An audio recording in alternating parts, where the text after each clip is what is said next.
Super. So we are live, and I am joined by Sparrow. Hi, how are you? Hi, everybody. I'm good. I'm good.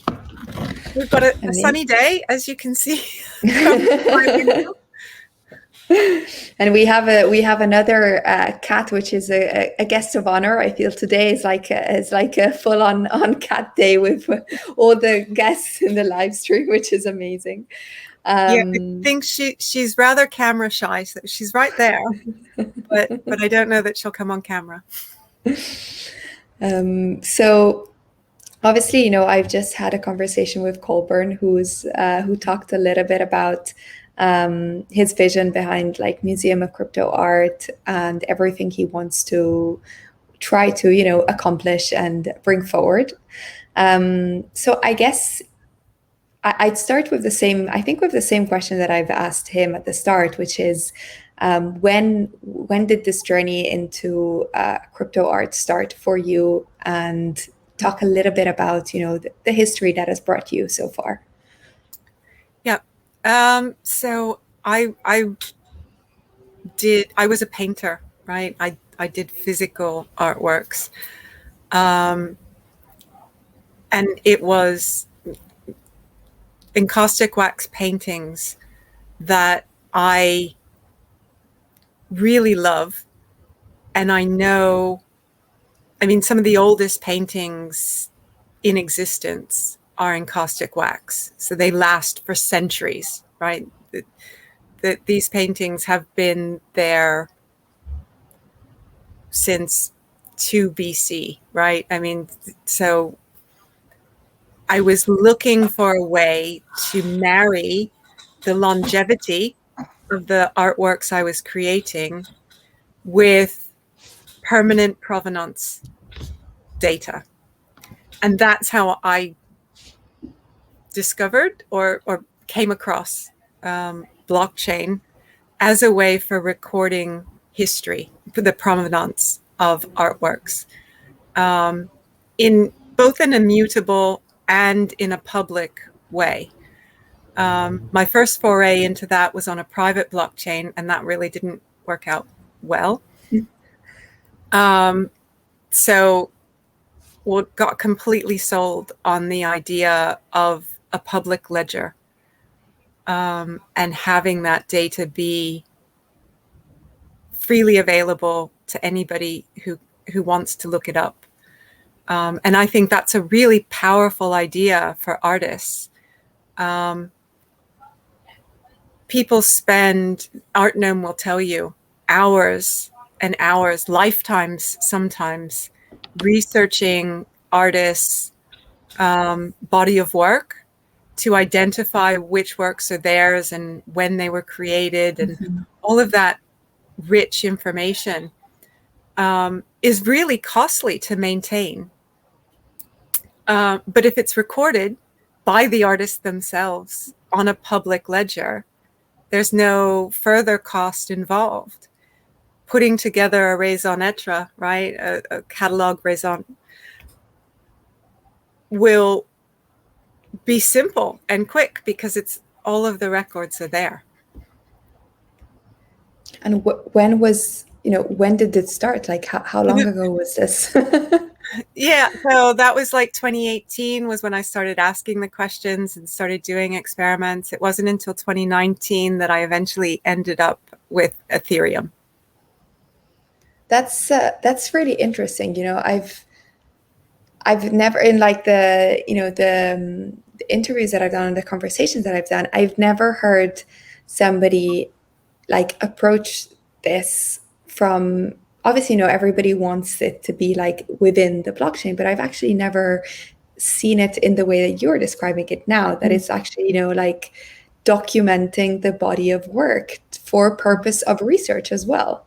Yes. Yeah. And that's really, really interesting. So have you kind of, built on that, like within, the time that you've like essentially tokenized your works? It's always in the back of my mind, right? So all of the, it's why I've been so interested and have done the research about file storage, about metadata and its, longevity. So in the back of my mind, as I've been tokenizing myself, it's always in the back of my mind about how long is this going to last? What records am I leaving behind? And probably the thing that most people don't know, I'm sure I've mentioned it, but it doesn't seem to seep into people's awareness. I didn't do digital art until I discovered blockchain. So the record of the things that I have tokenized is a record of my development as a digital artist, which I think is also really interesting and will be interesting to look back on. I can go back to the first things that I ever did, like a certificate of originality on, and go, oh my God, what was I doing? And how has, your, obviously you don't, as you mentioned, like you don't come from like a digital art background, let's say. So this has been like a completely new learning for you. And I guess also a body of work, I imagine. So how has this process been? Like, tell us a little bit about that.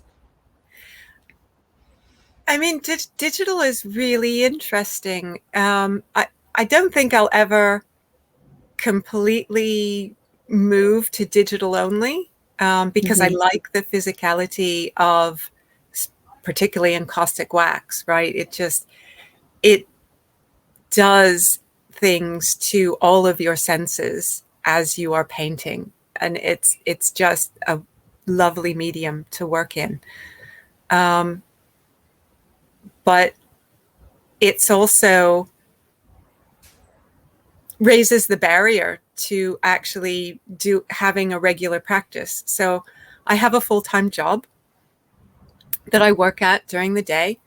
And so the time that I have for art is compressed into evenings and weekends and around all of the other things that I do.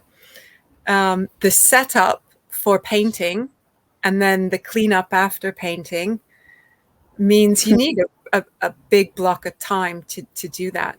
And so what I found with digital work is that you can fit that in 15, 20 minutes, and then you just save the file and you can pick that file back up at any point in any, at any time, and just begin again where you left off.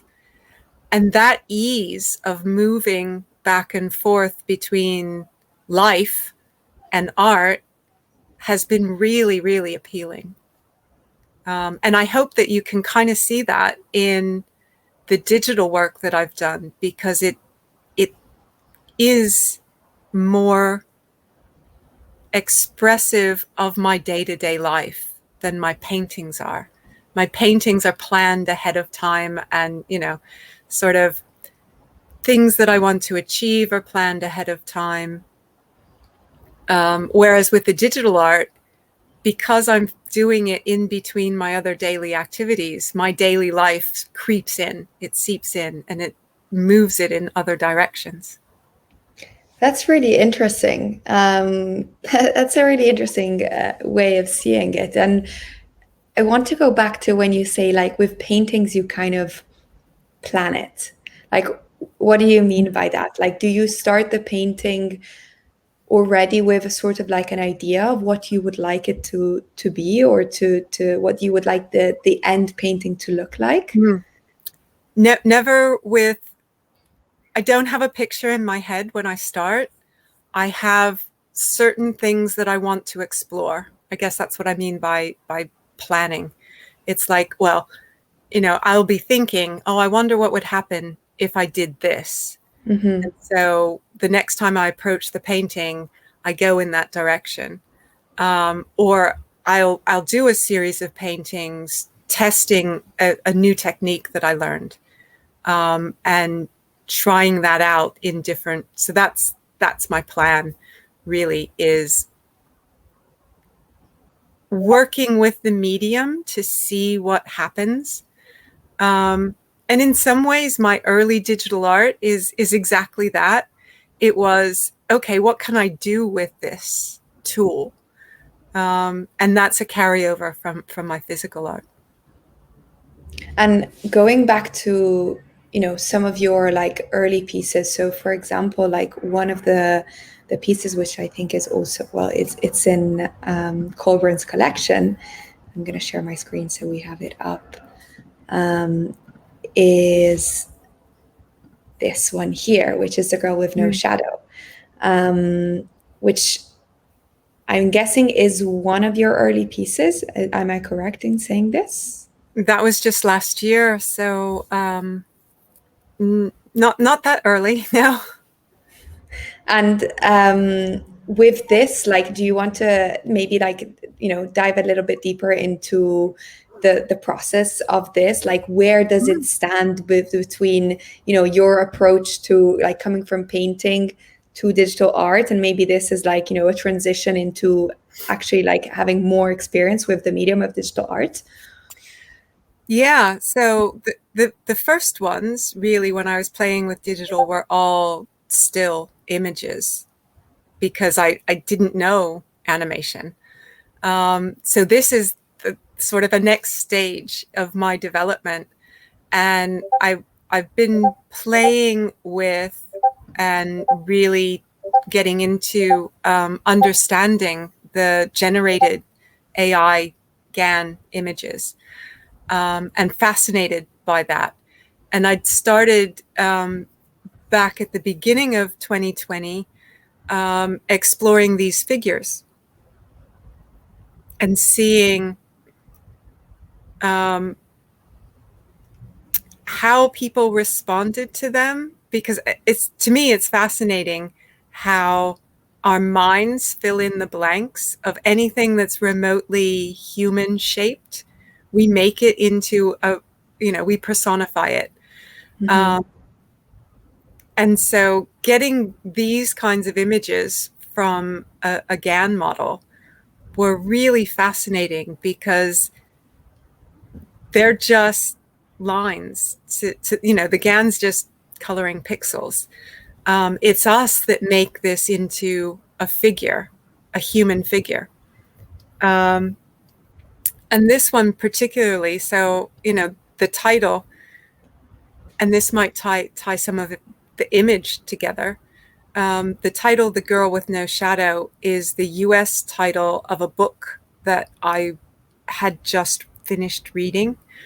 The UK title of that was called The Lollipop Shoes, and it's a sequel to the book that was made into the movie Chocolat Mm-hmm. by Joanne Harris. And so that's why the lollipop is there. But so there's this image that I get from the GAN, and the sky background is a photo that I took from my phone, and there's other sort of collage elements that all then get brought together to make this image, which the way the figure is standing suggested the quote from that book, right? It was something that just married up in my mind, and I was like, yes, that's what it is. And it's, you just mentioned, our minds kind of go to automatically like picture, the human side to the figure. And actually, like, that was my, the first feeling when I saw this was to like figure out where the face was, right? Because, the face is you can't really, there's no like features. Um, so yeah, like, the conscious decision, I guess, of not having like features of the face, was why is that? And yeah. So there's a practical reason for that, and then there is the artistic reason for that. the practical reason is that GAN generated images are really bad at generating faces. I mean, some GANs are really good at it, but not the models that I'm using. The models that I'm using come out with these really horrific, distorted faces. And I found those to be really distracting to all of the other elements, right, in the artwork. So it was a choice to just, okay, let's just bypass that. But the other side of it is most of the figures that I've done are obviously women, and there is this not seeing of women in society in general. And so the facelessness is really something that a lot of women, I think, can actually feel when they're out in society. You know, I'm just not being seen as a person. I'm being, seen as something different. I'm something other. And I think that the facelessness fits with that as well. That's interesting. And I guess, it kind of like sparked another comment or a question with it, which is that the figure has no face, well, no features, but at the same time, it kind of occupies a whole space of visually, right? So it's bigger, like it's taller than the sky almost, like it's as, it kind of occupies the full image. So is that and it's kind of looking down on you, right? Which is one of the things that really connected it, her stance, and the fact that the perspective is from below, really connected with that quote from the book. I mean, it is just, there's no such thing as magic. It is all about the way you carry yourself, and it's your attitude. And just fuck off, I'm fabulous. I love that because it is pretty visible, especially now that you've said, you kind of almost like took out all of the human kind of features and left the figure to just have that impact in a way, which is, it's just a figure. Like, it doesn't matter what it looks like. It's a woman, of course, and it's there in front of your face.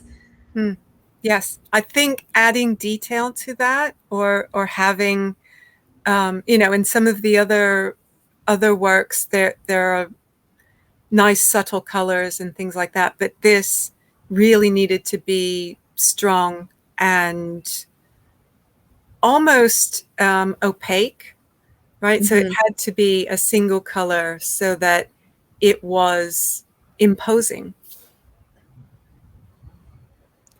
Interesting.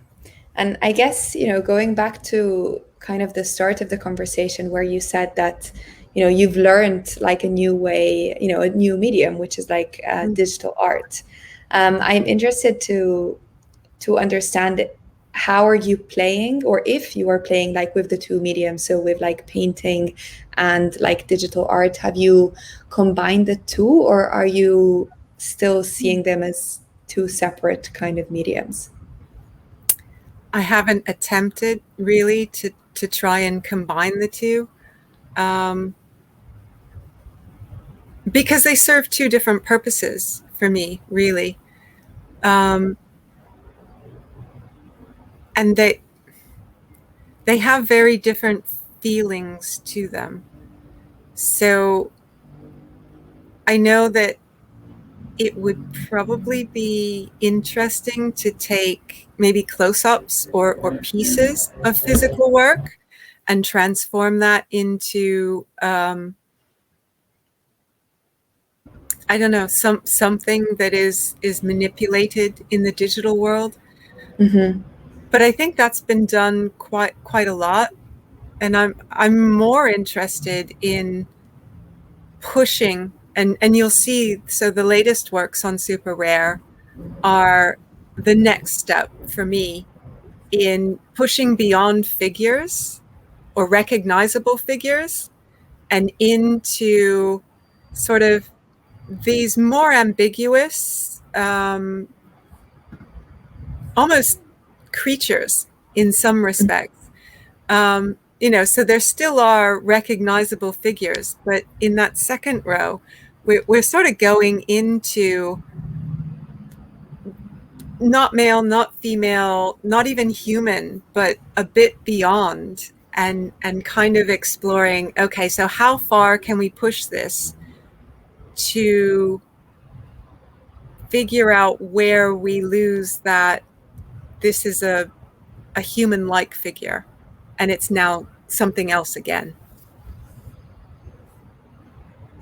That's really interesting. And actually, what I'm also noticing is that, almost all of these pieces, like the girl with no shadow, have again like no kind of like human features within the face. So it's a figure, as you said, but you don't know if it's a man or a woman or a human being at all. It could Yes. potentially even be some other form of life, let's say. Yes, um, for sure.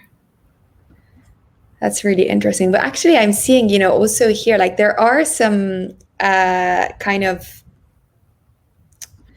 like reminds you of paintings, like it kind of like feels like it's almost, painted. So I guess, in a way, like there is that part of, your other medium that kind of comes into play, It's right? yeah. So there are visual cues, right? And doing GAN work, a lot of it is about selection of images, because you generate thousands of these images, and then really what you need to do is train your eye on composition, which is Mm-hmm. something that you learn when you do physical pieces, right? You have to block out the different sections and, have that composition of relational elements in mind when you're doing things. And so going through the thousands of images that GANs generate, you need to always be cognizant of the blocking and the composition. And when you get one that has been generated with a pleasing composition, you kind of jump up and down for joy, because there's nothing that's, making that happen. It is just completely, nearly random. And how has your way of approaching digital art kind of changed from, if we look back from, the very start of, 2018 and your first kind of tokenized pieces up until now and today, like how have you developed into this medium, and also I guess into the ecosystem as well, if we can tie it. Yeah. So I mean, the first ones, the very first ones, were literally just photo manipulations. So, in some respects, I've incorporated some of that into these collages, because they still incorporate some of my, pictures that I've taken with my phone. But there was a lot more manipulation Mm-hmm. of the images and working with glitches. And I love fractals. So, I've got a little app that will, take an image as input and output some fractals, and then I manipulate those fractals. So it really was, at the very beginning, just exploring all of the tools. And I quickly came across the AI generated images. And I played with them a little bit and thought, God, this is a lot of really hard work. And so I went back to the, digital photo manipulation and fractals and glitches. But there was that potential there in the AI generated stuff that I kept going back to it And when Async launched was when I really started seriously looking at it, because one of the pieces that I did for the First Supper was Hmm. the Art Bread storybook. So it was just a series of images that were figures that told a kind of story over time. And that's just one layer, and you can change the images of that layer. And it was while I was trying to get all of those images the way that I wanted them, so just running that model over and over again, that I got something slightly different. And at the time I'm like, I can't use that because it doesn't fit with what I want. But I kept going back to it. And the one that I kept going back to actually became like the checkpoint one for the rest that have come since then. Just pulling up your async profile as well. Mm. Which is the First Supper, which is this. We actually had I actually had an interview with a lot of money last week, and he spoke about the First Supper, and it's really interesting because it was one of those, like, the first real big collaboration between between all of you, and who the I guess the OG kind of crypto artists really in the space. So it's super interesting to go back to that time and like really look at how that collaboration like happened, and everybody really like adding their bits and pieces. Like I told him as well, like it's so weird because there's so many artists, but at the same time it feels like it fits perfectly, that it just happens to be as if it was made, it seems like made by one person, whilst actually it's made by almost 10 artists, I think, which is 12, is, is 12 or 12, 13. Yeah, which 13. is insane. And I guess like going back to this, like how even like thinking about, for example, like async art, and how has managed to, I guess, even expand your knowledge of like digital art and like work with that medium as well. How has that how has that experience been? So async, I think for me, changed everything, simply because of what you could do with it that you can't do. So async is the thing that made blockchain make more sense as a way to deliver art, rather than it just being a provenance mechanism, Hmm. which it was for me prior to that. Async made it be, the fact that it requires the smart contract and it requires the tokens for the art to be what you intend it to be, makes it integral to these pieces of art. And that changed everything. It changed the way that I saw the potential for NFTs and for blockchain. Yeah, 100%. And I think I completely agree. For sure, it's really like built for the medium. It is. It's kind of like really like art on the blockchain. If you think about it, it's Yeah, I mean, it takes advantage of the underlying technology in a way. So there are other things that take advantage of the fact that the artworks are tokens, but so far all of the other applications of that are financial. So the fractalization of the art, and being able to make financial instruments like a pool of NFTs, and then you get an ERC20 that represents that pool. This is the only thing that allows artists an expressive capacity with the tokens. Promising, although I think it's still undeveloped, but it should also encourage artistic expression is the decanvas. If you've Mhm. seen that application, where you purchase a bit of the canvas and then you can build up this big picture.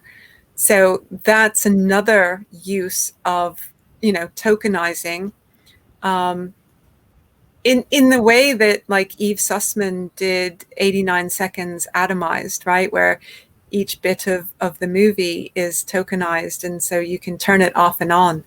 The decanvas stuff will be really amazing to see if people collaborate and make something um, amazing that requires cooperation and coordination, or if everybody just goes and does their own individual thing and the result is chaos.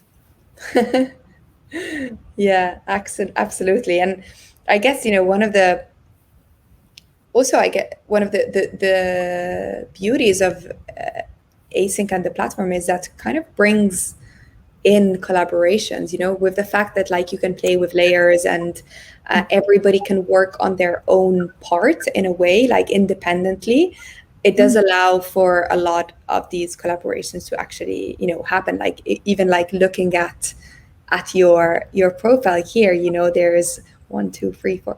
There's five collaborations, which is And just one individual work. Yeah. yeah, which is amazing actually, because it's also part of the beauty of, the ecosystem that we are in. Like crypto art is collaborations. Yes. Yes. And I think that, I mean, that's something that has not really happened in art movements Mm, before. Um, the traditional art world is really set up to revolve around competition. And mm, so on top of the physical barriers to collaborating between artists, there's the mental barriers to collaborations.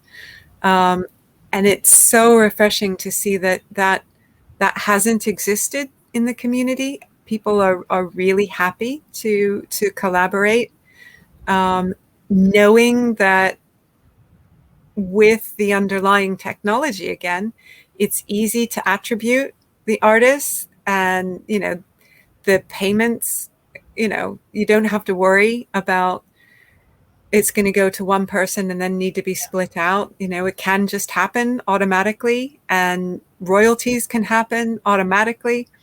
It enables that kind of collaborative environment, which is amazing.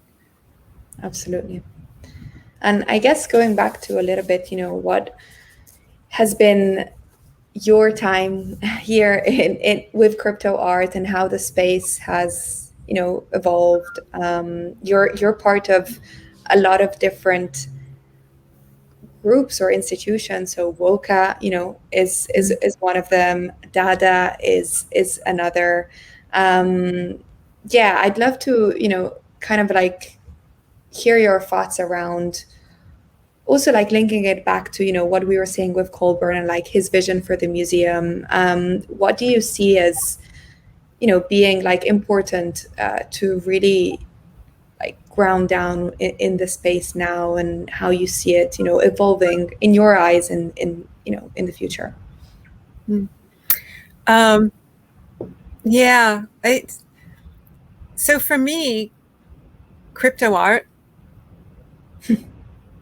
isn't so crypto art is the community. It's this community of artists and whatever they determine it to be. So whatever they're doing, that's crypto art. That's my definition. Um, and that encompasses such a broad range, um, with underlying principles and underlying philosophy.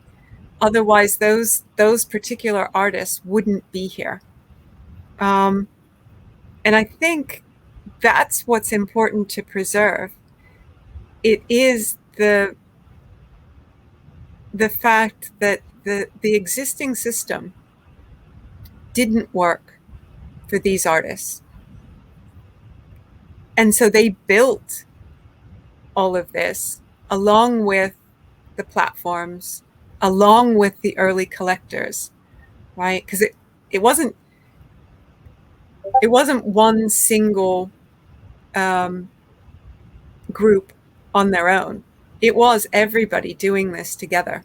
And so when I say, crypto art, I include the people developing the platforms, I include the collectors, and obviously including the artists. But I do believe quite strongly that because artists are always imagining what doesn't exist and making it exist, right? That's what you do when you create art. You have this thing in your head and you make it, something Mm-hmm. tangible, something that everyone can see. I think it is artists who most easily imagine different ways of doing things. And so seeing this old system that didn't work and people couldn't fit into, or the people who were here didn't really fit into, and creating something that they could fit into and be a part of, is what made crypto art what it was. And it's that spirit that I'm hoping gets captured in the Museum of Crypto Art. That spirit of, we are doing this ourselves. And so all of the collaboration that Colborne's talking about, the participation, all of that is, okay, we don't need someone from outside to Mm-hmm. validate this or do this for us. We can do this ourselves. And we will do this ourselves. And I think that's really. And you have done it, really. Like it has, it has We been. have been doing it. Yes, Yeah, exactly. If something doesn't exist, you create it, right? yeah. That's your definition of crypto art is, I like that. It's because it is really everybody. It's everybody who made it. Yes. That is the definition of crypto art. Do you And that think? makes it Yeah. different to a lot of the other art movements who were, I mean, we're privileged in some way, right? Because a lot of the other art movements throughout history were just artists in one isolated area on their own, doing their own thing and being completely misunderstood by everyone, right? Galleries, collectors, like literally everyone.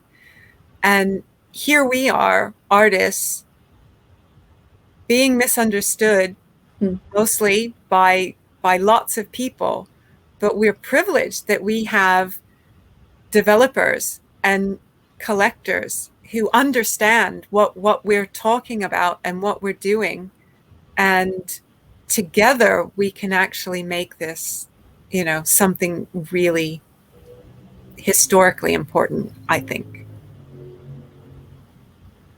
Yeah, that's really powerful, and it kind of really brings up some important values of like community, and like really having those connections between like collectors, between the platforms, and between the artists, Yes. as like being a whole, really. Yes.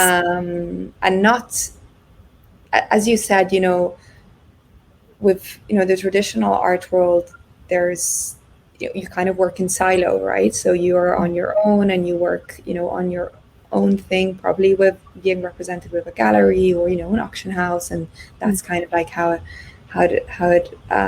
follows. But with this, it's, yeah, I guess it's more like well-rounded in a way. I like, do you think those aspects of competition are coming up or have come up now that the space has grown and evolved, or do you think there's still um, those grounds basis spots are still there? I think they're still there. I mean, because many of the original artists obviously are still here. Um, I don't know how much that comes across to Mhm. new artists entering. I mean, that's why we need, I think, groups and institutions that can communicate those values to people entering. Um, and it's not like, it's an indoctrination. It is just, this is how this was built, and what you see was achieved because of those values.